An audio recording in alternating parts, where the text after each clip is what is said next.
Hi there. My name is Jennifer Bewersi, one of the co-directors of Music for Your Inbox. And today we're going to have another of our artist chat series.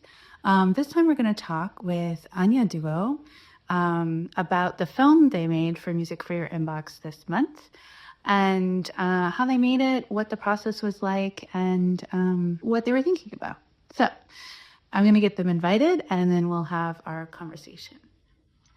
Hi, Ian. How are you? So good to see you, hon. Yeah, good to see you too. Thanks. Hi. Hi, am I here? You're here. Thank you guys so much for joining me. Sure. I was just kind of explaining that we're going to talk about the film you made for Music for Your Inbox. And the title of the film, again, correct my pronunciation because it's a great title, but a little, is it Wawaditir or Waditir? Yeah, Waditir. Waditir. Yeah. Beautiful. So a very, very cool film that we're excited to get to present. And I thought maybe to start out the discussion, a nice place to start might be to talk about kind of your collaboration. So like there's this kind of alchemy between the two of you, it seems, like where um you have a lot of like play and intuition in the way you work together. And I was wondering if you could just like talk about, what is it like to work for you as a duo? Duos work in all kinds of different ways. What's it like for you two to work together? And what do you think makes it work really well for you?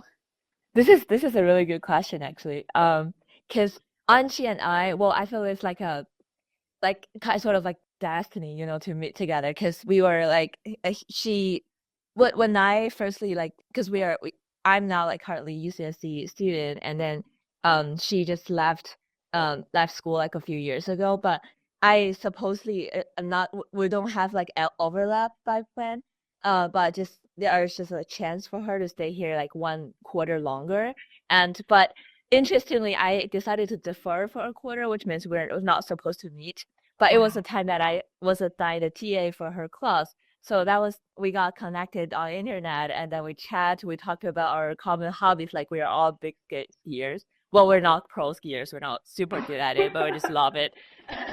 So we decided to make a trip together. So that's how we get to know each other. And then during that trip, we talked a lot about different things because we all came from different background. I used to be engineer, study electrical engineering, and then actually I just recently turned to this like more of an artistic career in my life. And Anqi, like a lot of years ago, she studied law, and then now she's like doing music and a creative project for most of her life.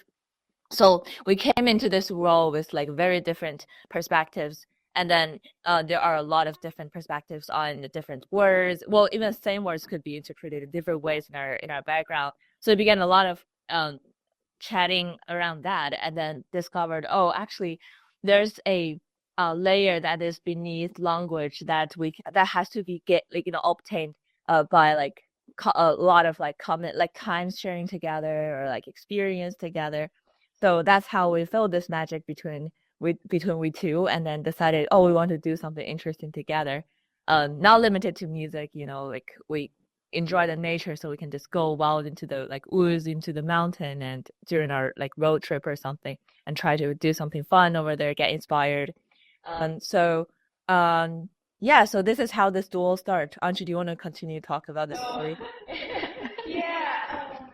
Yeah, this is a great question. And when we talk about collaboration, I think both Han and I, we have like different situations and context regarding like collaboration.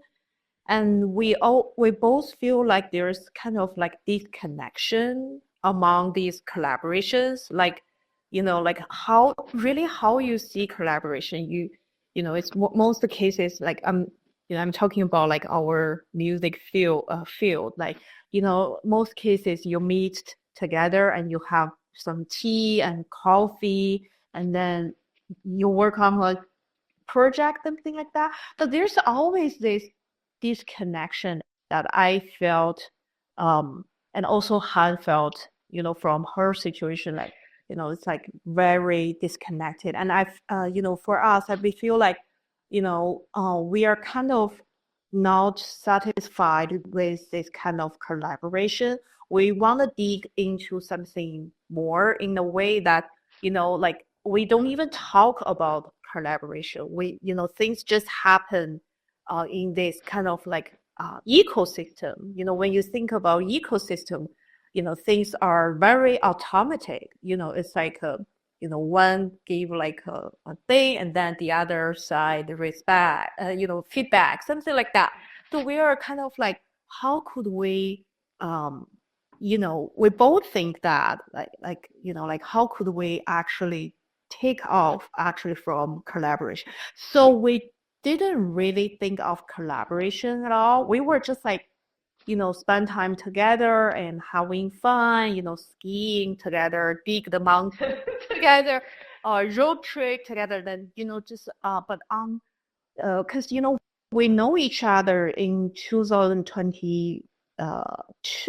Yeah. Yeah, it's like 3 years ago. And during these 3 years, we didn't work on any project. We're just having fun, spend time like very late night talks, stay together, and then at a certain point, it's like, oh, all these kind of like accumulated energy just like, just hit the point, and that's the point we feel like, oh, let's, start filming something. So basically, that's the Wu Dieter is the beginning point of our entire dual experience and life, So, but again, it just happened so almost randomly. But it's not random, as you can see, because those time counts, those Yes. shared experience counts. Yeah. Yeah, well, I feel like a word that's coming to mind a lot as you're talking is just this idea of friendship. And so it sounds like this collaboration is really like steeped and grounded in friendship.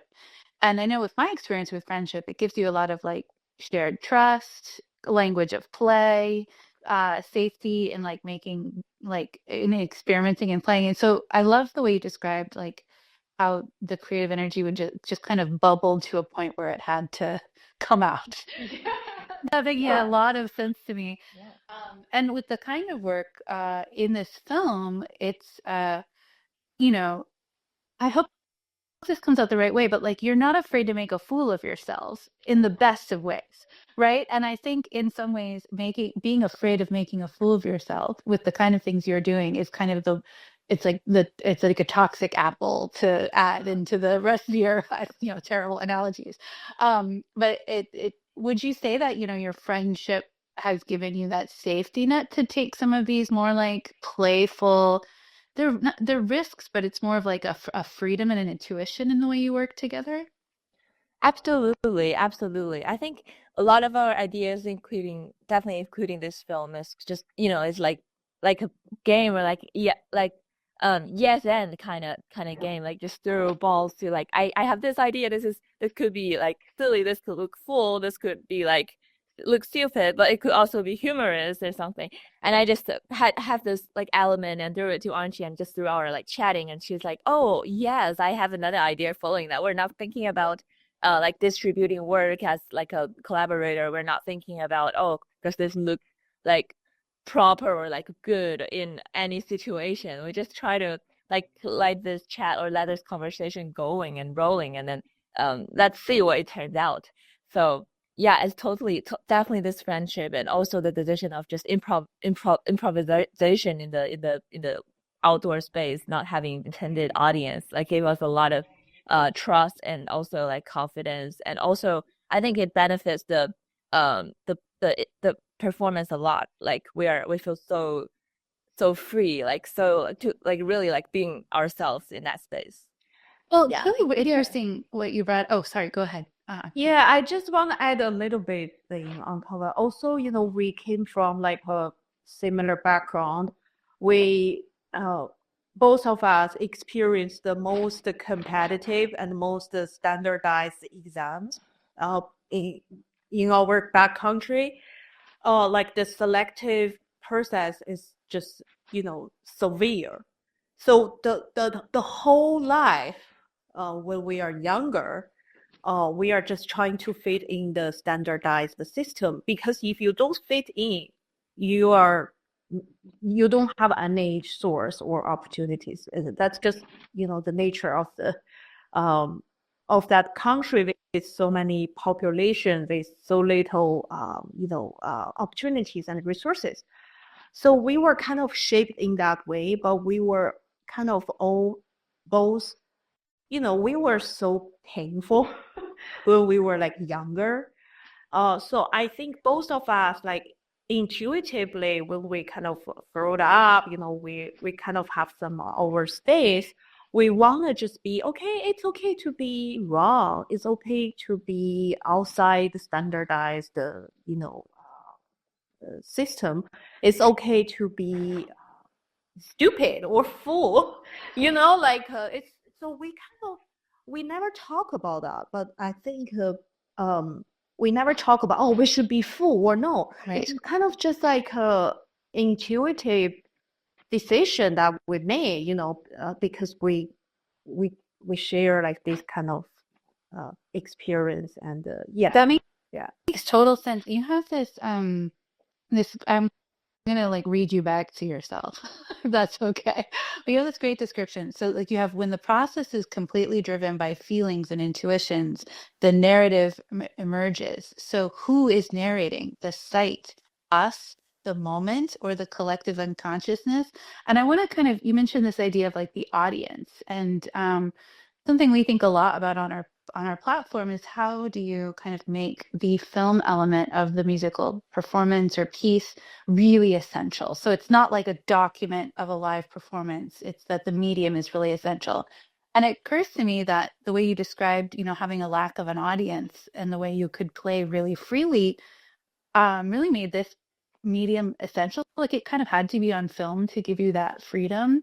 So can you talk about kind of like I I guess I'm just opening the floor to a discussion about like the intuitive process, and like how you're exploring where meaning and narrative emerges from these kind of free and intuitive collaboration processes. Sure. Yeah, for this project, actually, we know we're gonna film it. We know there's gonna be some like screen-based media at the end. But at first, we just felt, okay, we want to gain an experience in this amazing place. In SoCal, it's very rare to find like a place that's like kind of magical, like with water, with wood in the middle of like a path, like desert kind of place. And then I just took her. Well, this place is not too far from my place, so I just took Anqi to that place and show her, see the light, see the shadow. So actually all the elements for this piece are inspired by this by the spot, by the energy in that spot. That's why we say, we ask this question, who is the narrator? Is that really us being the narrator? Is that the situation? Is that the space? Or is that all the space, the energy, the time combined to be the narrator? So we got all the material, and the film in the end, it feels more like a revisit that 1 hour experience, and then we have a lot of we found that there's a story where a narrative emerged from that, and that could totally turn into something like a short experimental film that we can put all the elements together. We did a lot of addition afterwards, which, well, actually it's like a 1 hour long improvisation, but it turns out to be like 12-minute ish in the end, which is very condensed. We feel like we have all the scenes putting together, and we made a lot of different divisions in adding, some effect, and then to put all the Chinese characters, which kind of indicate a life cycle or something like that. So yeah, so it's supposed and explore improvisation experience, and also how we find those narratives emerge from that. Yeah. Yeah, I mean, I just want to add a little bit thing on top of that. Again, we both are kind of very nature immersive personalities. Like both of us, when we feel stuck, we go to nature to seek for answers or inspirations. So before this project, Han and I, we did some outdoor filming thing just for fun. We never posted, some, for example, I was just like sitting in the park Garfield Park here, and then just playing scenes, something like that. And Han was also like doing some like choreography stuff in the mountains, something. But we just like share as friends, like say, you see, I did it. This is fun, So again, all these things are like lifelong experience for us. It's not like we are, just like, oh, we are going to film this. We find a spot, or which one is viewable. Okay, in these days we do research. No, it's not like that. It's this kind of like lifestyle or life experience, always just like around us, immersed around us, or we are immersed in this kind of field or experience. And then all of a sudden, I remember it was actually the plan that she's gonna come to LA and we're gonna find a site to record. And then all of a sudden, she's like, "Wait a minute, you know what? I think there's a set looks so much better close to where I live. Do you want to come down?" I'm like, "Oh yeah." So it's like, yeah, again, very, yeah, almost random, but no random. I don't know. No, it sounds like you feel like you're tapping into something. Like you're always immersed enough in these sites and spaces and a lifestyle that allows you to kind of tap into a moment Exactly. of creativity, of story, of whatever it is. It's kind of unnameable in a way, I guess. Yeah. That's where music steps in. Yeah. I wanted to ask too, so you kind of talked about like it's an hour-long performance and then you edit it into this smaller this shorter film. Um I'm curious about this post-production process because you have a play and intuition based process of like in the space, in the site, tapping into this this source. And how did that compare to the process after of like constructing the thing? Did you find that um it was still really intuitive or had to be more strategic, or how did play come into that part, or did it not come in as easily, because there's a big contrast between like creating the material in a play way and then sifting and organizing the material into a structure. Yeah, totally. That's absolutely a different mindset from like the improvisation part. We just get all of the footage, all of the material, and then we look at it. And as I said, we thought there's a narrative which we think is like rooted in the nature of human, maybe like because we the first scene is actually also the first scene that we shoot. Is like we just sit there and then as it's like some two alien from like some different planet, and then we just without any identity, without even a face, without like wearing anything, and then we just landed two creators and discover what is this, why I make this movement and make this sound, and this kind of unknown situation. And then there's a relationship that grew out from between ourselves, and then also the relation or the story between us and all the other bodies in the scene, and also later to the environment. Well, we discovered the performative or like improvisational space during the whole session, but also that develop into this narrative of the film as well. So these two lines are kind of like aligned very well. So that gives us, well, I think that's also part of the intuition, but that gives us a lot of like story, like, or like a lot of handles to hold on when we are like trying to move into the editing process. And then we both are actually a fan of I Ching, and then also we talk about a lot of about that together. So that's we feel that because of this natural like process behind this story, we feel it's aligned very well with the real world, and I Ching is also sort of developed from that.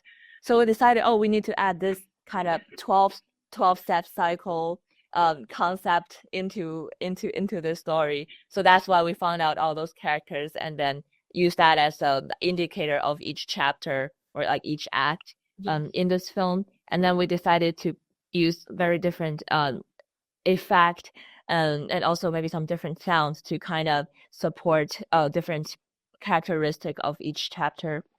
So Yeah. Did you feel like, there's this kind of weird thing where you get to like be outside of yourself, but still you're you. So did you feel like when you were looking at the material you created that you were able to kind of like name or see what you kind of had intuited while you were in the space? Was that part of the experience, or like Mm. reflect on and organize it, or I love that. I love to hear that you're involving the I Ching too. That makes so much sense. Like tapping again into this like undercurrent of energies. Um, but yeah, what was it like? Um, uh, and maybe I'm wrong, but when you're improvising, it seems like there's a lot of unnameable things, intuitive things. And then when you get into the spot where you're observing yourself, did you feel like you were like, oh, this is what we were not realizing we were doing, or something like that? Um, yeah, Maybe not. absolutely. We feel like the editing process is also kind of very improv. Uh, Ah, especially like mm, it's because we exchange file, like Han edit and then I edit back, we exchange. Um, I feel like every time, I work on the Hans version, I was just improvise around. Like Yeah. also like there's the part of the soundtrack was like the first version we exchanged. I was just like improvised on that version with the video, and then we exchanged a lot like during the process. So I think at least for me, I do feel like I'm kind of like improvised around the materials, and yeah. Yeah. amazing. Yeah. Yeah, this is again like a yes and game, I feel. Like I made the first edition. Well, actually, at first we look at the material together and then we talked about it. And then I remember there are so many loppers. I was like, what are we doing? Kind of thing. Yeah, and then we didn't talk throughout the whole session. So like afterwards when revisited it, we're like, what are you doing? Like this is what in my mind probably, and this is and Anqi described what she was thinking. So there are something that are the same, there are something absolutely different. Yeah. So yeah, Yeah, it's So, that's the thing. We are not always on the same page, but again, that's okay, yes. right? Yes. Like we are never try to on the same page. Even in this like editing process, we argue with each other.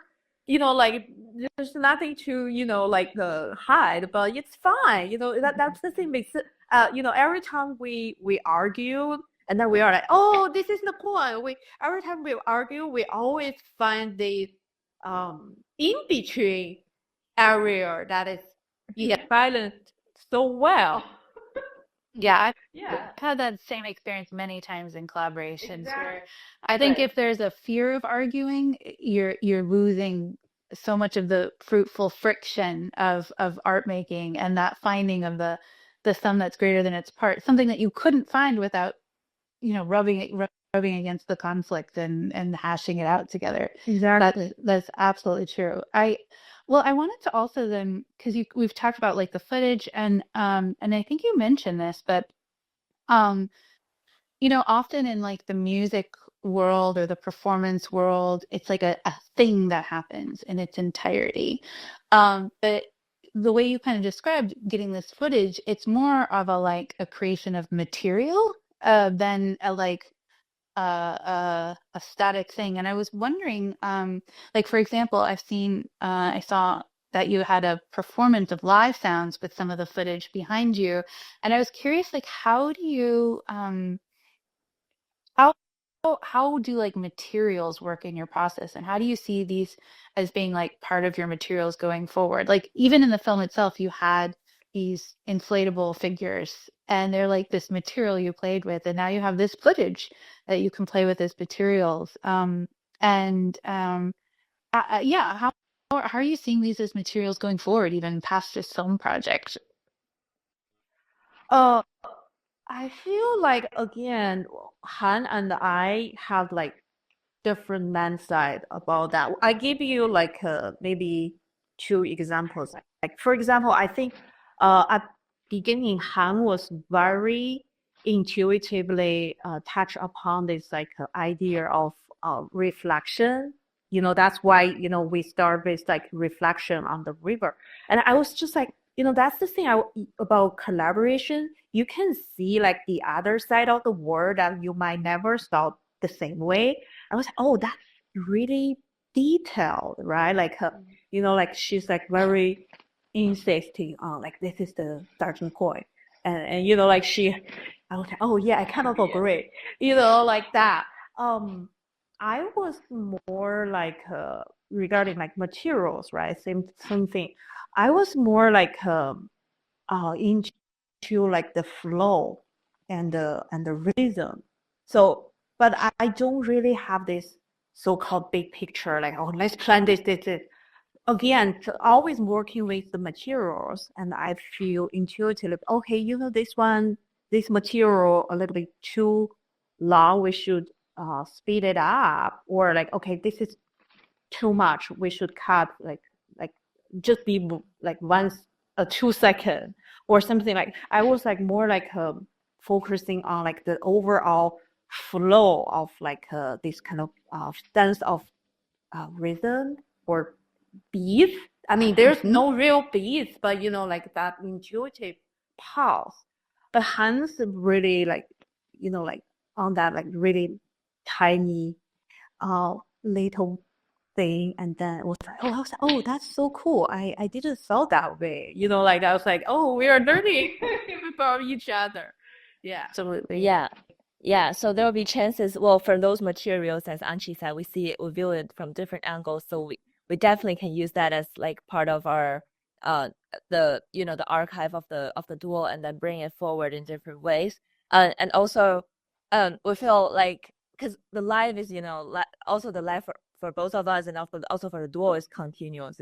It will definitely maybe this project is like a knot on this thread, but we'll definitely keep it forward. It's not like a defined segment of anything. So with this material, we feel also the workflow, because it's I think it's very experimental and not like traditional or conventional for any kind, like not just for music, but also like for theater or for filming or any kind. Those are some like very intuitive workflow that grow from like our and like the bind of between me and Anqi, I think. So we'll definitely bring this forward into other projects. Actually, we recycle a lot of materials in our lab sites as well. Like we bring maybe in one of the recordings you saw, we also have like the footage of our previous road trip and stuff like that. So it feels like a forever ongoing journey, like life journey. That makes so much sense to me with the way you two work, that there's like this accumulation not only of experiences but material that you can dip into when it fits what is bubbling up. I also it reminds me, I wanted to talk specifically because you have in this film and other work I've seen of yours some DIY electronics work. So like, in terms of materials, like what you're also creating things for yourself. What's driven you to do that, and what do you enjoy about like making your own electronics and sounds and fabricating things? Yeah. Yes, we almost in all of our projects there's like something DIY involved. I feel they are all serving the purpose of the artistic purpose of the piece. We're not trying to, okay, so let's build a thing and demonstrate this high technology or anything. We're like, yeah, this has to be to the core like of the piece, and then it just happened to be a DIY instrument. Like for this one, we're just so inspired by the shadow and the light. We kind of want to play with we play with leaf, we play with our body and also our movement. And I was like, there has to be something to pick it up and then reflect that in sound. So that's why I built that. I decided to use that photo resistors, which are very basic electronic parts, but I just decided to use that and connect it to some like MIDI instrument that we have. And then I also decided we also made it to like a flower shape to have it perfectly fit into the environment, and I also think it looked super cute. I really like it. Yeah, certainly from the outside, and it looks like both like a plant material, but then also like an alien like artifact, especially because of the kind of costumes you're in. Yeah. And yeah, and I love that it was. I don't know that I picked up on the way it's inspired by this space, this like dappled light, shadow and light. And so just to explain to anyone who hasn't seen the film yet, there's photoresistors when you shadow them and and reveal the light, they can trigger things, and you've connected it to the electronics to trigger the sound. So that's really cool. And then I most recently saw you do a kind of fabrication where you were activating bolts of fabric hanging from the ceiling. Yeah. And was that also kind of the same thing where you had what you were interested in, you wanted to create this mechanism to activate it? Yeah, totally. Yeah. Sorry. Uh, Anqi, you go. yeah, I mean, part of the thing of us, like dealing with those like DIY situations because we see that as part of the expansion of sight, space, and human body and the instrument. So that's a very center uh, philosophy or concept of our collaboration of our workflow. So we again like hindsight, we never just try to showcase the low tech, high tech, whatever you call it. We really see that as our device or our space to really expand again either space or instrument like the fabric thing you see is actually the expansion of the harp string. It's like an expansion of an instrument. Also, you can understand it's an expansion of human gestures or,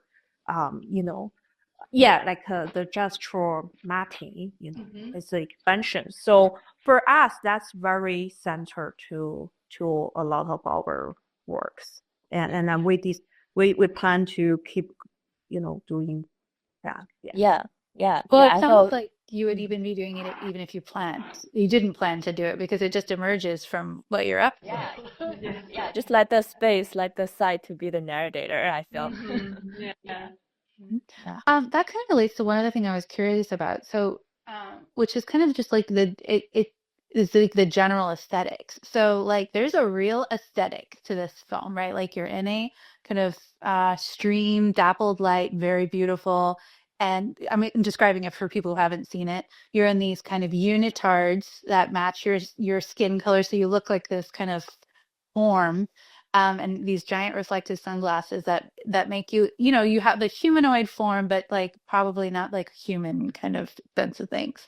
And then there's this play in this space, and you have these inflated like figures that mimic your shapes. So there's like a real kind of like the real extraterrestrial aesthetic, but also like very nature based, very like playful, delightful. Um, and then I saw the other work you did at, with your boilerplate or your boiler residency at Oracle Egg, and the aesthetic was very different. There's like the dim lights, there's bolts of fabric hanging from the ceilings with kind of ethereal projections of kind of light shapes. And even your costumes were very different, like black. And you had like giant spike necklaces. That was like amazing. And what struck me about that was like how different the aesthetic was between those two things. And I always find it really interesting when artists move between wildly different aesthetics because you're like, oh, what is the common kind of impulse here? And it sounds like instead of prescribing to an aesthetic, you're prioritizing kind of the intuitive unfolding of your collaboration. Is that right? Yeah. Like, what's directing the motivations, and do you think it allows you to kind of dip into whatever aesthetics are necessary for what you need for your collaboration, basically? We feel like we were very fluid. That's what we would call or like flexible. That yes, especially in nowadays, we are influenced by many different aesthetics, right? Like every knowledge and information is like so like it's just like I don't want to use the word brainwash, but it's just there. Right. You can't just say, okay, I don't want so many information. No, it's just there.